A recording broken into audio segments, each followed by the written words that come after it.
بھائی چھوٹا سا ایک واقعہ سنیں اور مجھے اجازت دے دیں. تجرید بخاری میں یہ واقعہ موجود ہے اور اردو میں ترجمہ کتاب کا اویلیبل ہے. ولایت مطلقہ جا رہی ہے آگے. جہاں ولایت جائے وہاں فضائل جائیں گے.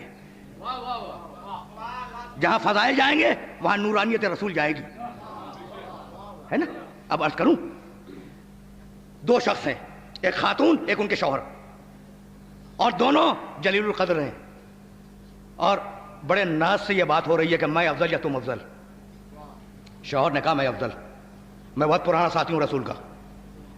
کہا میں افضل, میں نے رسول کی بڑی خدمت کی ہے. اب زوجہ کہہ رہی ہے, کہا نہیں میں افضل, میں نے سفر میں, حضر میں, ہجرت میں, غیر ہجرت میں ساتھ دیا ہے, جنگ میں, میں افضل. کہا میں نے رسول کے گھر آنے کی خدمت کی ہے, میں افضل. اب بحث ہو رہی ہے نا. اب انہوں نے اپنے فضائل گنائے, انہوں نے اپنے فضائل گنائے, اور فضائل ہیں کہ ختم ہونے میں نہیں آ رہے ہیں. اب بڑے لوگ ہیں نا, شخصیتیں بڑی ہیں, شوہر بھی بڑی شخصیت اور بیوی بھی بڑی شخصیت. کہا کہ جب بہت بحث طویل ہو گئی تو کہا کہ چلو رسول اللہ سے فیصلہ کروا لیں کہ یا رسول اللہ ہم دونوں میں سے کون افضل. بھائی عجیب و غریب مسئلہ ہے, تاریخ میں جا کے دیکھیے گا. میں نے رسول کے ساتھ جنگوں میں شرکت کی. میں نے بہت پہلے جب لوگ کافر تھے تو رسول پہ اسلام کو قبول کیا اور رسول کی رسالت کو مانا. میں نے ہجرت میں, غیر ہجرت میں, سفر میں, حضر میں ساتھ دیا. اور ادھر زوجہ فرما رہی ہیں میں نے رسول کی خدمت کی, رسول کے گھرانے کی خدمت کی, میں نے دن رات ایک کر دیا رسول کی خدمت میں افضل. تو کہا کہ بھائی اب یہ فیصلہ تو ممکن نہیں ہے, اب چلو رسول سے فیصلہ کروا لیں. آئے دونوں اور کہا کہ یا رسول اللہ ہم دونوں میاں بیوی میں یہ بحث ہے کہ ہمیں افضل کون ہے. کہا تمہاری بیوی افضل ہے.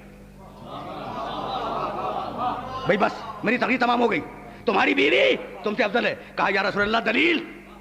یہ ہے ایمان بالرسالت, کہ رسول سے دلیل مانگی جا رہی ہے.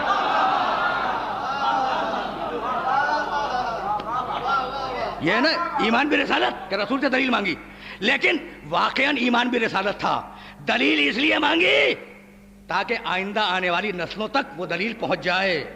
کہا کہ بھائی تمہاری بیوی تم سے اس لیے افضل ہے کہ اس نے حسن کی ولادت میں دائی کا فریضہ انجام دیا تھا.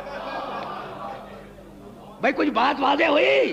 اب مجھے ایک جملہ کہنے کی اجازت دیں کہ تمہاری بیوی تم سے اس لیے افضل ہے کہ اس نے حسن کی ولادت میں دائی کا فریضہ انجام دیا تھا.